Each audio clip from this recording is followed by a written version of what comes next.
भविष्य बदलना चाहते हो तो अपनी आदतें बदलो, क्योंकि बदली हुई आदतें आपका भविष्य बदल सकती हैं।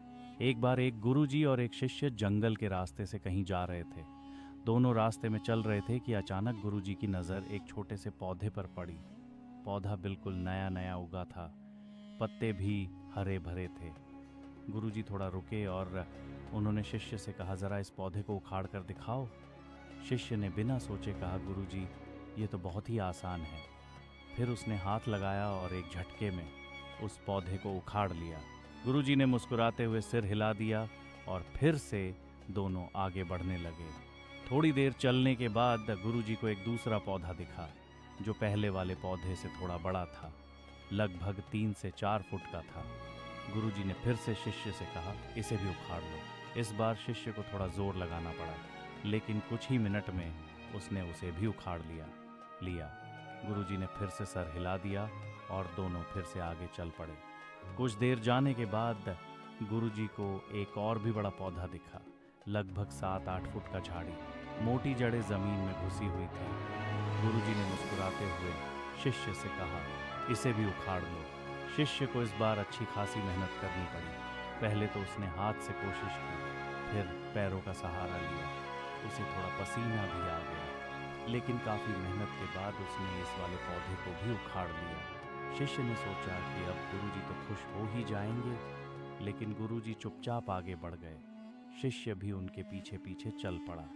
कुछ ही दूर पर एक बड़ा सा पेड़ दिखाई दिया, कम से कम 20 फुट लंबा। वो मजबूत जड़ों वाला पेड़ था, उसकी जड़ें गहरी जमीन में घुसी हुई थी। गुरुजी ने थोड़ी रुककर शिष्य से कहा, इसे भी उखाड़ लो। अब शिष्य हैरान हो गया। उसने गुरुजी की तरफ देखा और बोला, गुरुजी आप ये क्या कह रहे हो? मैं इतना बड़ा पेड़ कैसे उखाड़ सकता हूँ? इसमें तो पूरा दिन निकल जाएगा और शायद फिर भी यह पेड़ नहीं हिलेगा। ये सुनकर गुरुजी ने जोर से हंसा और कहा, यही तो मैं आज तुझे सिखाने लाया था। यह पेड़ एक दिन में इतना बड़ा नहीं बना है। जब यह एक छोटा सा पौधा था तब इसे आसानी से उखाड़ सकते थे, लेकिन जितना समय बीतता गया इसकी जड़ें उतनी ही गहरी होती गई और अब इसे उखाड़ना लगभग नामुमकिन है।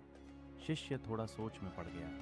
उसकी समझ में आ रहा था कि गुरुजी बस पेड़ के बारे में नहीं बोल रहे थे, कुछ और गहरी बात समझा रहे थे। गुरुजी ने अपनी बात को आगे बढ़ाते हुए कहा, इंसानों की बुरी आदतें भी इसी तरह होती हैं। जब आदत नई नहीं लगती है तब उसे छोड़ना आसान होता है, लेकिन अगर उसे समय पर नहीं रोका गया तो वह एक मजबूत जड़ की तरह इंसान की ज़िंदगी में घुस जाती है। फिर चाहे जितनी कोशिश कर लो, उसे छोड़ना मुश्किल हो जाता है। शिष्य ने सर झुका लिया। अब उसकी समझ में आया कि गुरुजी जंगल में ये सब क्यों करवा रहे थे। गुरुजी ने फिर से कहा, अगर तेरे अंदर कोई बुरी आदत पनप रही है तो तू उसे अभी उखाड़ कर फेंक दे, क्योंकि जितना देर करेगा वो उतनी ही गहरी होती जाएगी और बाद में उसे छोड़ना तेरे लिए मुश्किल हो जाएगा। दोस्तों, गुरुजी की यह बात सिर्फ शिष्य के लिए नहीं थी, हम सब के लिए एक बड़ी सीख है। हम सब की ज़िंदगी में भी ऐसे ही कुछ आदतें हैं। शायद पहले तो वो छोटी लगती है, जैसे झूठ बोलना, गुस्सा करना या आलस करना, लेकिन अगर इन्हें समय पर नहीं रोका जाए तो यह एक बड़े पेड़ की तरह हमारी ज़िंदगी में जड़ बना लेता है। फिर चाहे कितनी भी कोशिश कर लो, इनसे छुटकारा पाना मुश्किल हो जाता है। तो अगर आप इस कहानी को और भी लोगों तक पहुंचाना चाहते हो तो इस वीडियो को लाइक करिए, ताकि YouTube इस वीडियो को और भी लोगों तक पहुंचाए। और अगर कहानी अच्छी लगी हो तो हमारे चैनल को सब्सक्राइब ज़रूर करिए। मिलता हूं मैं अगली बार इसी तरह की कहानी के साथ। तो सब्र करो, शुक्र करो और ज़िंदगी में आगे बढ़ो।